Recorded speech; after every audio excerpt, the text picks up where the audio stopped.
Welcome to major success. आज 29 जुलाई 2021 से जितने भी करंट अफेयर के क्वेश्चन बनेंगे सभी क्वेश्चन पे हम लोग डिस्कस करेंगे और इससे रिलेटेड जितने भी इंपॉर्टेंट फैक्ट्स बनेंगे इंपॉर्टेंट फैक्ट्स पर भी हम लोग चर्चा करेंगे।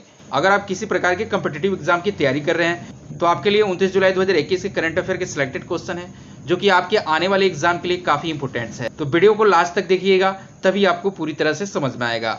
अगर आप 29 जुलाई 2021 के करंट अफेयर के पीडीएफ फाइल डाउनलोड करना चाहते हैं, डिस्क्रिप्शन में टेलीग्राम का लिंक है, टेलीग्राम से ज्वाइन करें, वहां से पीडीएफ फाइल डाउनलोड कर सकते हैं। तो चलिए वीडियो को शुरू करते हैं।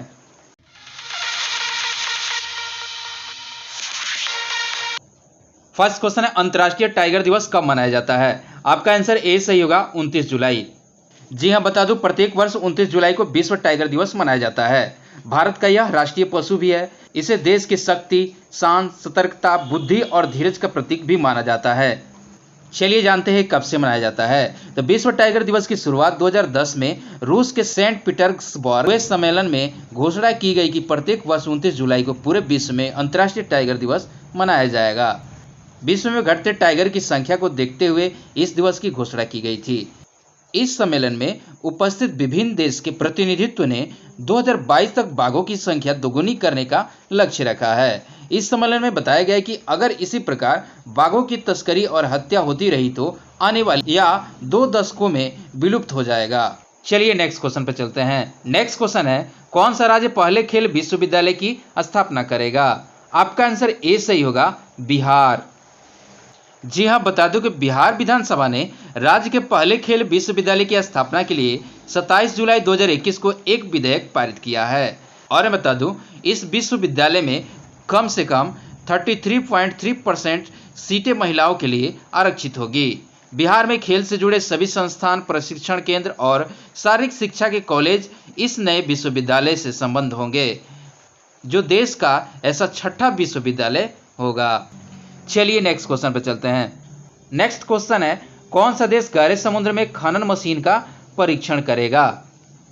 आपका आंसर सी सही होगा, भारत। जी हां, बता दूं केंद्र सरकार ने मानवयुक्त पनडुब्बियों के एक महत्वाकांक्षी कार्यक्रम की घोषणा की है, जो 3 वैज्ञानिकों को समुद्र में 6000 मीटर की गहराई तक ले जाया जा सकता है। और मैं बता दूं इस परियोजना को पृथ्वी विज्ञान मंत्रालय द्वारा क्रियान्वित किया जाएगा।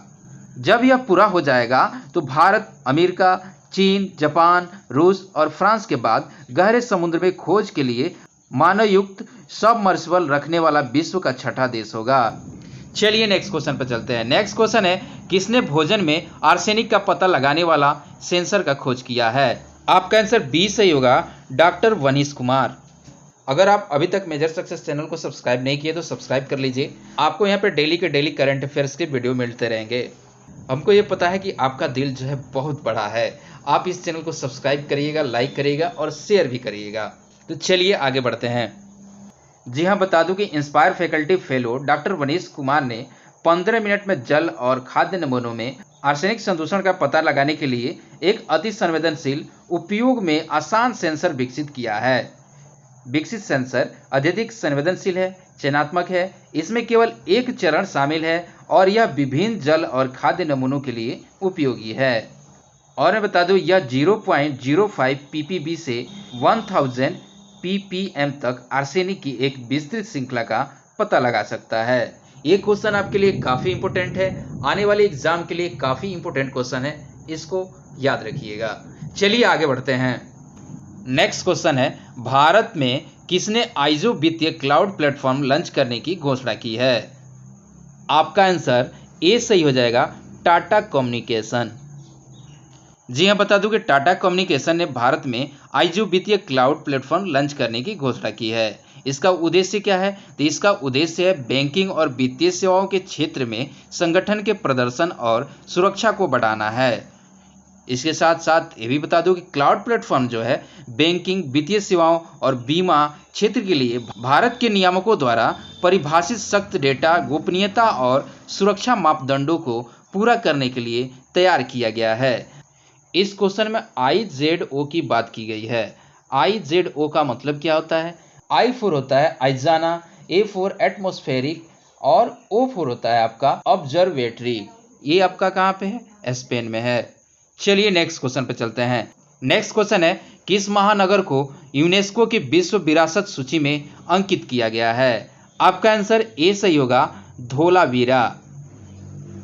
जी हाँ, बता दूं गुजरात में हड़प्पा युग के महानगर धोलावीरा को यूनेस्को की विश्व विरासत सूची में अंकित किया गया है। और बता दूं यूनेस्को की विश्व धरोहर समिति के चल रहे 44वें सत्र के पहले ही भारत को एक नया विश्व धरोहर स्थल तेलंगाना में रुद्रेश्वर, जिसे रंपा मंदिर कहा जाता है, दे दिया है। क्वेश्चन में यूनेस्को की बात की गई है, तो यूनेस्को का मतलब क्या होता है? यूनेस्को है United National Education Scientific and the Culture Organisation. इसकी स्थापना 16 नवंबर 1945 में की गई थी और इसका मेंबर जो है अभी तक इसके मेंबर 195 है, जिसमें आपका भारत भी यूनेस्को का मेंबर है। अच्छा, इसका मिशन क्या है? इसके मिशन के बारे में जान लेते हैं। इसका मिशन है शिक्षा, विज्ञान, संस्कृति, संचार, सूचना क्षेत्रों में अपने काम के जरिए शांति स्थापना, गरीबी उन्मूलन, सतत विकास और अंतर सांस्कृतिक संवाद में योगदान करना है। इसका मुख्यालय कहाँ है? तो इसका मुख्यालय पेरिस में है, जो कि फ्रांस में पड़ता है। चलिए आगे बढ़ते हैं। नेक्स्ट क्वेश्चन है, कौन सा देश दिसंबर 2021 में विश्व टेक शिखर सम्मेलन आयोजित करेगा? आपका आंसर बी सही होगा, श्रीलंका। जी हाँ, बता दूं श्रीलंका ने दिसंबर 2021 की शुरुआत में विश्व टेक शिखर सम्मेलन आयोजित करने का प्रस्ताव रखा है। और मैं बता दूं यह समूह का 5वां ऐसा शिखर सम्मेलन होने जा रहा है। और इसके साथ ये भी बता दूं कि श्रीलंका समूह का अध्यक्ष और उससे पहले अगस्त 2021 में शिखर सम्मेलन आयोजित करने का प्रस्ताव रखा था। इस वीडियो में बिम्स्टेक के बारे में बात की गई है। तो ये बिम्स्टेक क्या होता है? Bay of Bengal Initiative for the Multi Sector Technical and Economic Cooperation, यानी बहुक्षेत्रीय तकनीकी और आर्थिक सहयोग के लिए बंगाल खाड़ी की पहल। और बता दूं विश्व टेक में 7 सदस्य हैं। ये कौन कौन से सदस्य हैं? भारत है, नेपाल है, भूटान है, बांग्लादेश है, म्यांमार है, थाईलैंड है और श्रीलंका है। और इसमें जो मेजबानी करेगा वो कौन करेगा? श्रीलंका करेगा। चलिए नेक्स्ट क्वेश्चन पे चलते हैं। नेक्स्ट क्वेश्चन है, हाल ही में अलेक्जेंडर डेल रिम्पल पुरस्कार किसे मिला? अलेक्जेंडर डेम रिम्पल पुरस्कार। आपका आंसर सी से हो जाएगा, बीने वधवार।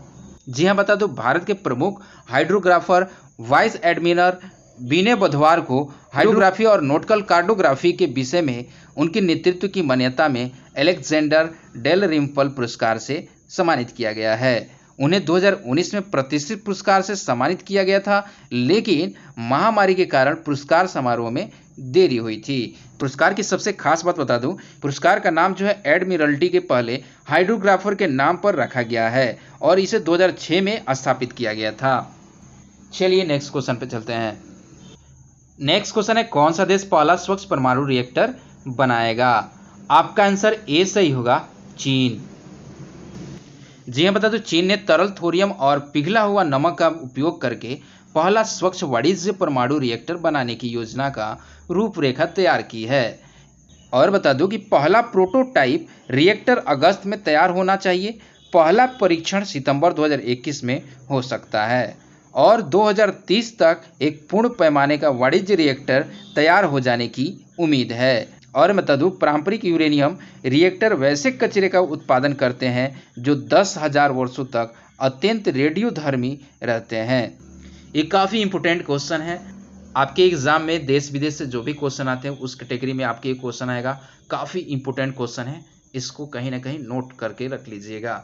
अगर आप पहली बार इस चैनल पे हैं तो चैनल को सब्सक्राइब कर लीजिए और लाइक करना ना भूलिए, क्योंकि लाइक और सब्सक्राइब करने से हमें क्या मिलता है? मोटिवेशन मिलता है और वीडियो बनाने की और एक जिज्ञासा जगती है। चलिए नेक्स्ट क्वेश्चन पे चलते हैं। नेक्स्ट क्वेश्चन है, कौन सा राज्य सरकार 2000 मासिक वित्तीय सहायता बच्चों को प्रदान करेगी? आपका आंसर बी सही होगा, गुजरात। जी हाँ, बता दूं गुजरात सरकार उन बच्चों को 2000 रुपये की मासिक वित्तीय सहायता प्रदान करेगी जिन्होंने कोविड-19 के कारण अपने माता पिता में से किसी एक को खो दिया है। मुख्यमंत्री बाल सेवा योजना के तहत वित्तीय सहायता प्रदान की जाएगी।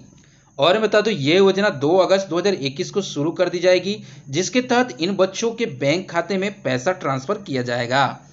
इससे पहले इसने उन्हें 4000 रुपये की मासिक सहायता प्रदान करने की घोषणा की थी। अब गुजरात की सरकार ने 2000 रुपये की मासिक वित्तीय सहायता प्रदान करने की घोषणा की है, जो कि 2 अगस्त से लागू कर दी जाएगी। तो वीडियो को लाइक कर दीजिए फटाफट और शेयर करते जाइए कि सभी लोग इस वीडियो को देख पाएं। चलिए आगे बढ़ते हैं। नेक्स्ट क्वेश्चन है, Abu Dhabi chamber of the commerce and industries के उपाध्यक्ष के रूप में किसे नियुक्त किया गया है? आपका आंसर सी सही होगा, यूसुफ अली।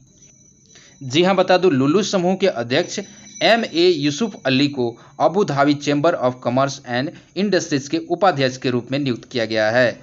और इसके साथ ये भी बता दूं कि हिज हाईनेस शेख मोहम्मद बिन जायद अल नहयान ने यूसुफ को आर्थिक विकास और परोपकार के क्षेत्र में उनके लगभग 5 दशक लंबे योगदान के लिए सर्वोच्च नागरिक सम्मान, जिसे अबू धाबी अवार्ड 2021 से सम्मानित किया गया था। यूनाइटेड अरब अमीरात की राजधानी क्या है? अबू धाबी है। और UAE यानी यूनाइटेड अरब अमीरात के जो प्रेसिडेंट हैं खलीफा बिन जायद उल नहयान।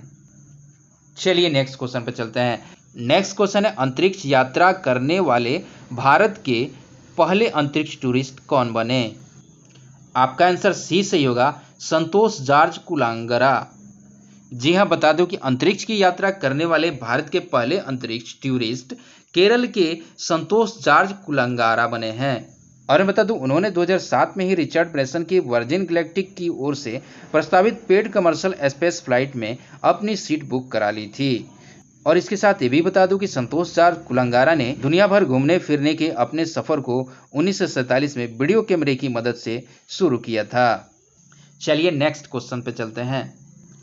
नेक्स्ट क्वेश्चन है, हाल ही में भारत के किस पूर्व महान बैडमिंटन खिलाड़ी का 88 साल की उम्र में निधन हो गया? आपका आंसर सी सही होगा, नंदू नाटेकर। जी हाँ, बता दूं, भारत के पूर्व महान बैडमिंटन खिलाड़ी नंदू नाटेकर का निधन हो गया है। वे 88 साल के थे। नंदू भारत के पहले बैडमिंटन खिलाड़ी थे जिन्होंने देश के लिए अंतर्राष्ट्रीय स्तर पर पदक जीता था। यह उपलब्धि उन्होंने साल 1956 में हासिल की थी। अपने बैडमिंटन करियर में Nandu Natekar all England badminton championship के क्वार्टर फाइनल तक पहुंचे थे। और इसके अलावा उन्होंने 6 बार नेशनल चैंपियनशिप का खिताब भी जीता था। चलिए आगे बढ़ते हैं। हाल ही में किस राज्य सरकार ने शुद्ध पेयजल कराने के लिए ड्रिंक फ्रॉम टैप योजना शुरू किया है? आपका आंसर बी सही होगा, उड़ीसा। जी हाँ, बता दो कि उड़ीसा के मुख्यमंत्री नवीन पटनायक ने 26 जुलाई 2021 को ड्रिंक फ्रॉम टैप योजना का शुभारंभ किया है। उड़ीसा का जगन्नाथ धाम यानी पुरी शहर के लोगों और दुनिया भर के यहां आने वाले पर्यटकों को अब शुद्ध पेयजल के लिए परेशान नहीं होना पड़ेगा, क्योंकि अब यहां के हर नल से उच्च गुणवत्ता वाला शुद्ध पेयजल मिलेगा। अब आपको बोतल खरीदने की जरूरत नहीं पड़ेगी और जितने भी पोल्यूशन होते थे प्लास्टिक से, उससे लगभग 20 या 30% तक कम किया जा सकता है। यह प्रोजेक्ट सुजल मिशन के तहत शुरू किया गया है। ड्रिंक फ्रॉम टैप योजना का शुभारंभ होने के बाद पूरे शहर के हर नल के स्वच्छ जल की व्यवस्था करने वाला पूरी देश का पहला शहर बन गया है। चलिए नेक्स्ट क्वेश्चन पे चलते हैं। नेक्स्ट क्वेश्चन है, कर्नाटक के नए मुख्यमंत्री के रूप में निम्न में से किसने शपथ ली है? आपका आंसर बी सही होगा, वासवराज बोम्मई। जी हाँ, बता दो कि वासवराज बोम्मई कर्नाटक के नए सीएम बन गए हैं। वासवराज बोम्मई का जन्म 28 जनवरी 1960 को हुबली में हुआ था। पूर्व मुख्यमंत्री SR बोम्मई के पुत्र वासवराज कर्नाटक में भाजपा के बड़े नेताओं में शुमार हैं। उन्होंने Bhoomaraddi college of the engineering and technology से 1982 में BE की डिग्री ली थी। और बता दूं, वे कर्नाटक विधानसभा के 2004 से 2008 तक भी सदस्य रहे हैं। चलिए आगे बढ़ते हैं। वीडियो को लाइक करें और शेयर करते जाएं। चलिए आगे बढ़ते हैं। Answer of last video question था, किसे नागरिक उड्डयन सुरक्षा ब्यूरो का महानिदेशक नियुक्त किया गया है? आपका आंसर बी सही होगा, नासिर कमाल। जी हाँ, बता दूं कि वरिष्ठ IPS अधिकारी नासिर कमाल को नागरिक उड्डयन सुरक्षा ब्यूरो का महानिदेशक नियुक्त किया गया है। कमाल जो है 1986 बैच के भारतीय पुलिस सेवा उत्तर प्रदेश के कैडर अधिकारी हैं।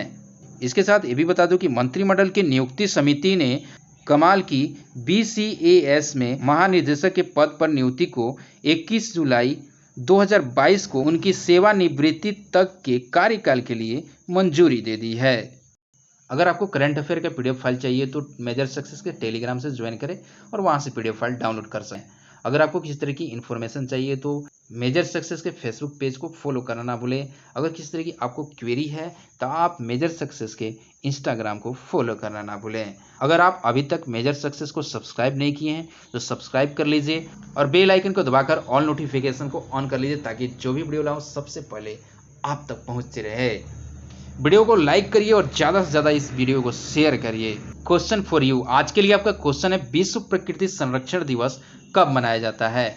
इसका आंसर आप कमेंट बॉक्स में लिख सकते हैं और इससे रिलेटेड जितने भी इंपॉर्टेंट फैक्ट्स आपको मालूम है इंपॉर्टेंट फैक्ट्स लिखना ना भूलें, क्योंकि इंपॉर्टेंट फैक्ट्स लिखने से आपको याद करने की क्षमता बढ़ती है और जो चीज़ लिखा जाता है वो हमेशा के लिए याद रहता है। और लिख के नोट्स बनाने से ये फ़ायदा होता है कि आप जब भी एग्ज़ाम देने जाते हैं उसके पहले आप रिविज़न कर सकते हैं। चलिए मिलते हैं अगले वीडियो में, आज के लिए इतना ही। जय हिंद।